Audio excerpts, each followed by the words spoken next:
Welcome to the exclusive and concise interview of TMB News. Today we have the Chief Advisor of All Assam Manipuri Youth Association, Mr. Kundal Khetrimayum. Thank you for joining us. Thank you and good evening, Napoleon. And it's an honor to be invited by Morning Bell, and at the same time, it's an opportunity for me to express some truths through your media. You see, Mr. Kundal, AAMYA has been playing an important role for the past many decades through hills and valleys in Manipur. What are the steps that AAMYA has taken up to alleviate and in bringing peace and normalcy in Manipur? Okay, before going further, I would like to say that AAMYA is, of course, a Assam-based organization, Manipur Youth Organization. It's established in 1964, and since its inception, it has been trying its level best in almost all the social issues being faced with the Manipuris of Assam. Basically, they're trying to give, some political platform to the politically, socially, economically deprived Manipuris.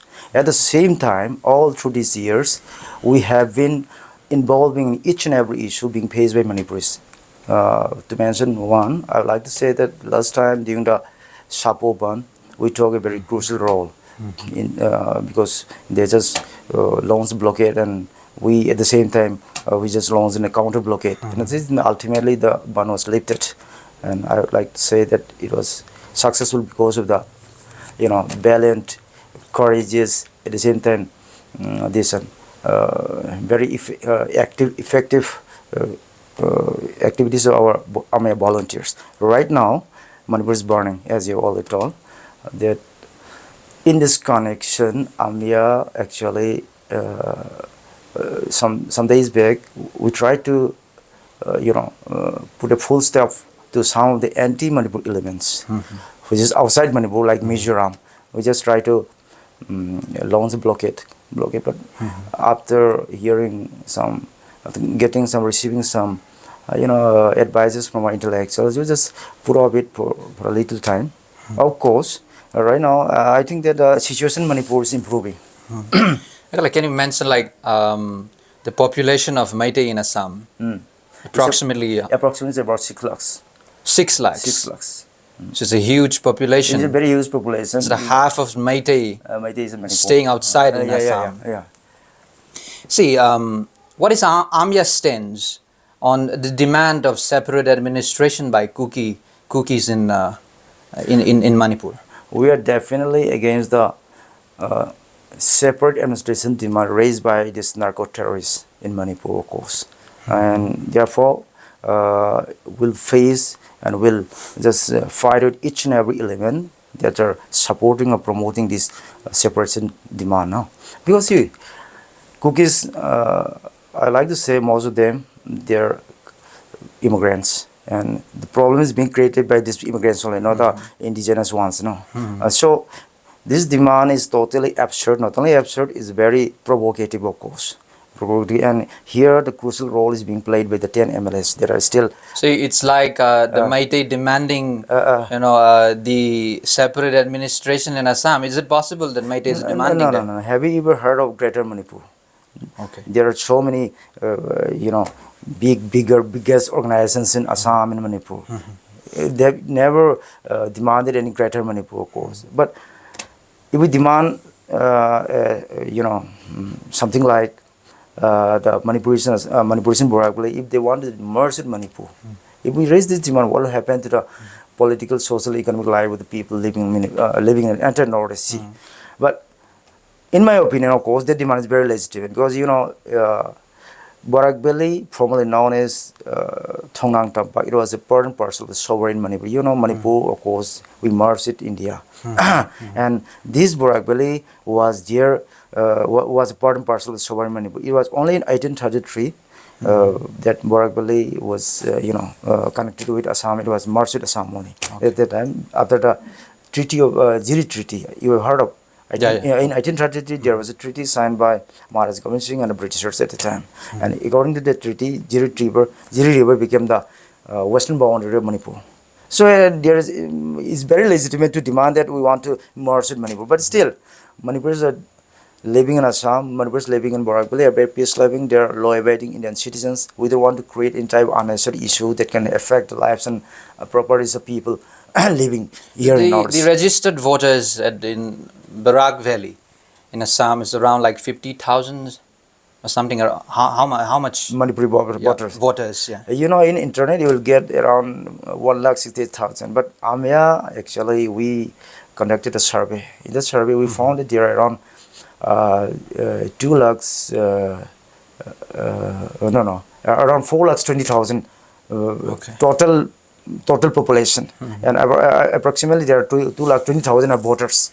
Others are non-voters, of course, like minors, and there are many Manipuris that are whose names are not right still not included in the voter list also. So including that, there are around 4,20,000 Manipuris in Barak Valley. But many have given wrong figures here. But I insist that AAMYA is the only organization that conducted a survey. So in according to the survey, I'm telling it, there are totally 4,20,000, approximately 20,000 Manipuris in Barak Valley. And in Brahmaputra Valley, there are around 1,50,000, and altogether there are 6 lakhs Manipuris in Assam. Several organizations in Mizoram has been consistently threatening the Meitei community there. How do you see Mizoram people's support for separate administration in Manipur? I don't think Manipuris in Mizoram support is separate administration. Manipuris are Manipuris, wherever they stay, be it Tripura, be it Nagaland, be it Mizoram, they never go against the system. They never go against the establishment. No one will find it. But right now, some of the Manipuris, especially AAMYA, All Mizoram Manipuri Association, is being utilized by Mizoram government. In the past, more or less, they have, done some type of, sort of anti-Manipuri statements they made. It's very unfortunate, of course, but the present stand taken by MNF, Mizo National Front, and Mizo Chief Minister itself is a very stupid, I would say, very stupid and never possible, stand. This one, they are supposed to cooperate with Manipur government. Okay, if they want to involve in this crisis, they can involve as a peacemaker. I would like to, appeal to Mizoram Chief Minister also, and he. Of course, he studied in Manipur. He studied in DM College. As far as my knowledge is concerned, he has lots of Manipur friends. The Chief Minister of Mizoram. Chief Minister of Mizoram. He studied in DM College, Manipur. He speaks Manipuri. He understands Manipuri culture, Manipuri ethos, and spirit of Manipuris also. He knows Manipuris are warriors. He's not supposed to, interfere in the internal affairs of Manipur. I'd like to appeal to the Chief Minister of Mizoram to cooperate with Manipur administration and to make those narco-terrorists understand that Manipuris won't back down. Because in a recent statement given by this MNF, they supported this separate administration, citing some Article 3 of Indian Constitution. We just defended that, we just protested that, this Article 3 of Indian Constitution is not relevant in the context of Manipur. The boundary of Manipur was recognized even before joining the Indian Union, before the merger agreement also. So you can, mention those things here and create some trouble here. So I like to appeal to them not to interfere in the affairs of Manipur. And one more thing I would say, that there are also some anti-Mizoram elements in Mizoram itself. Chakmas, you've heard of. They're one of the most downtrodden, one of the most, unprivileged and one of the most deprived communities in Mizoram. And I've got some Chakma friends and some Riang friends also. Once Mizo people, they just drop them away. They just committed some crimes against them also. They are demanding some separate administration in Mizoram also. At the time we thought that it's wise not to interfere in the affairs of Mizoram. Right now, we may change our mind also. Okay, if we change our mind and we start promoting those elements, anti-Mizoram elements, what will happen to them? They should understand those things. And this is not impossible. This is a very possible thing. We can create problems also. But we are peace lovers, peace-loving people. We are peacemakers. We won't go that far, of course. So I like to appeal to them. At the same time, I warn them that they should take a very wise decision as far as Manipur is concerned.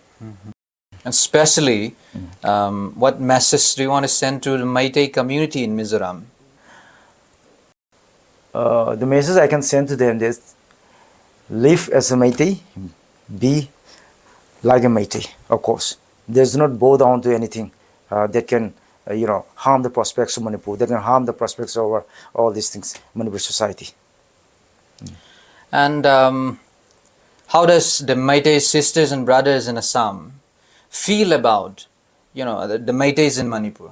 Like, as a Meitei, how do you feel, seeing the burning Manipur? Emotions are very high in Assam. Here, people can't sleep because of the sound of gunshots at the periphery. There, just because of the news arriving day by day of the casualties, Manipur casualties, innocents are being killed by these narco terrorists in the periphery. This news are creating, type of horror there also. No one is sleeping there. Everyone is praying for peace of Manipur. And at the same time, youth, their emotions are very high. So many youths are right now highly motivated to the greatest degree. They can come to Manipur, under any, at the slightest provocation they will come. So the trauma is from both the communities. Yeah, both the communities. At the same time, there are all the CSOs, all the organizations united in Assam.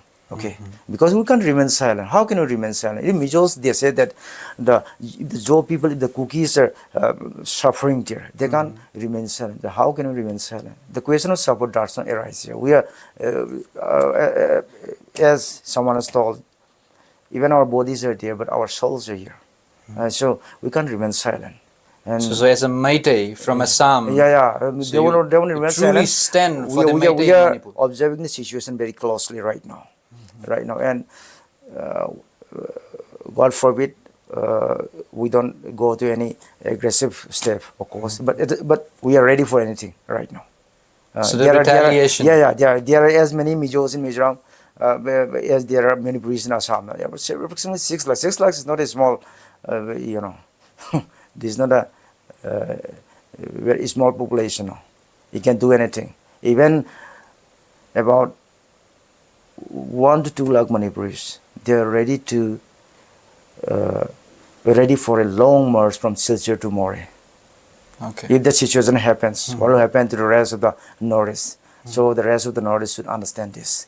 And I hope the Chief Ministers of Northeast, they should cooperate with the Chief Minister of Manipur as their counterparts to bring peace. They should together, they should try to, they try to face the anti-Manipur forces, anti-India forces and bring peace in Manipur.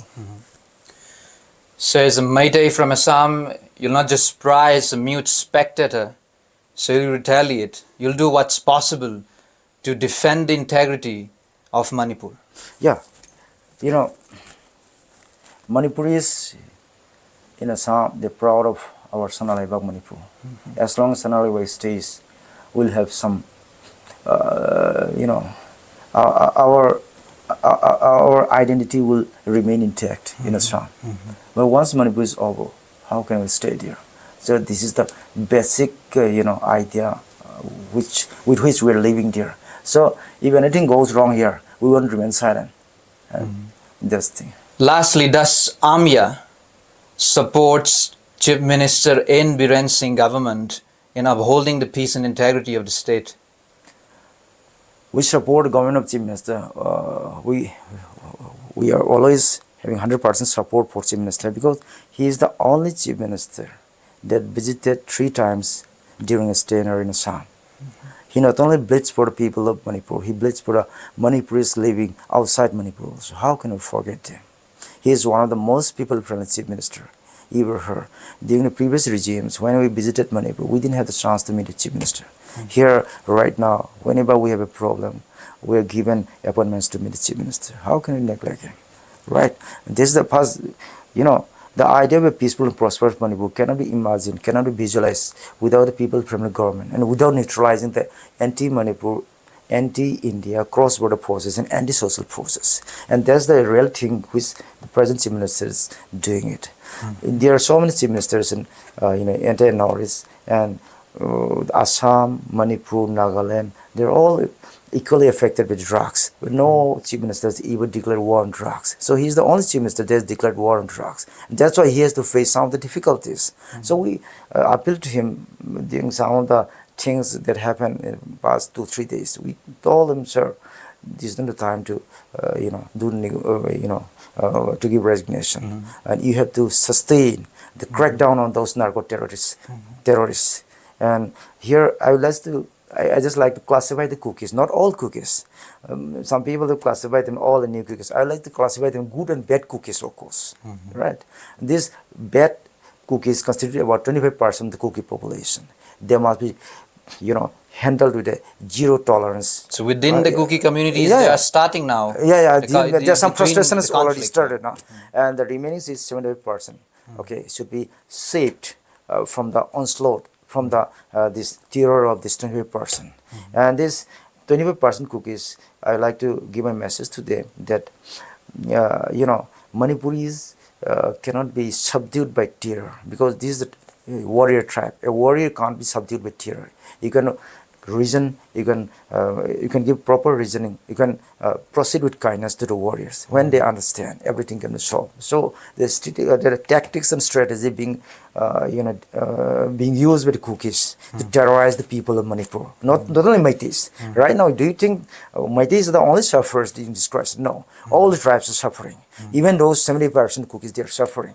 So their frustration has been developed within them also. And during the last 2-3 days, I've heard some clashes inside them also. So it means that a U-turn is some U-turn is coming in the present crisis. I hope the Manipur government will be able to sustain the present government and able to solve the problem. But I would like to appeal to the center also. The present state government should be strengthened. It should not be, they should not try to minimize their power. Once this power is minimized, they will have less power, less strength to solve the problem. At the same time, I like to appeal to the central government also. Why the unified command is not being led by our honorable chief minister? Of course, all the central forces, state forces are working here. Still, this problem, there's no tangible solution right now. So it's because, as far as my opinion is concerned, I think that proper power and proper, this proper powers not being given to the chief minister. So chief minister, he's not the chief minister of Meiteis, he's the chief minister of Manipur, chief minister of all the tribes living here. Once he is given power, he will solve it. And chief minister, as far as my opinion is concerned, he's not, partial in his views. Go to Hills program. Who has launched this program? This chief minister has launched these programs. The people's Myangi to meet. Who has launched this program? This is the only chief minister who has launched these things. So, in the case of this chief minister, there's suspicions against him is really not good. So, Chief Minister N.B. Rensing is the right person. Yes, he's the right person, the best chief minister, I would say, as far as people is concerned. No?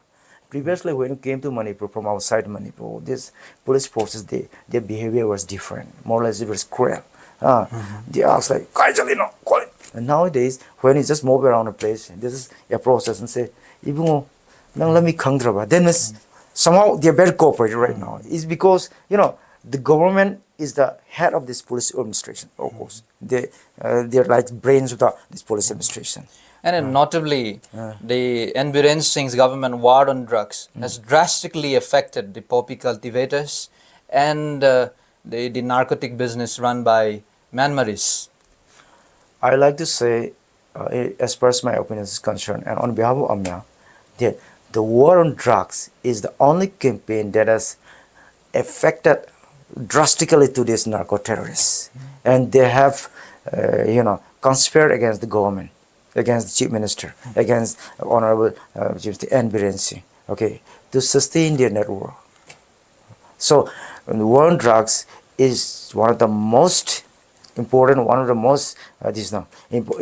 important reason for the present crisis. There are some issues like NRC and other things also, but this is the most important issue, I would say. And these 10 MLAs, they're involved in this narco-terrorism. I am not saying it. The circumstances is already telling these things.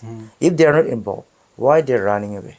why he is against this poppy cultivation, all these things now. Okay. And this separate administration is just a, is a drama. It's a drama to cover up those things. And day 3, May 3, solidarity, that one rally also is just a drama. It's just a trigger.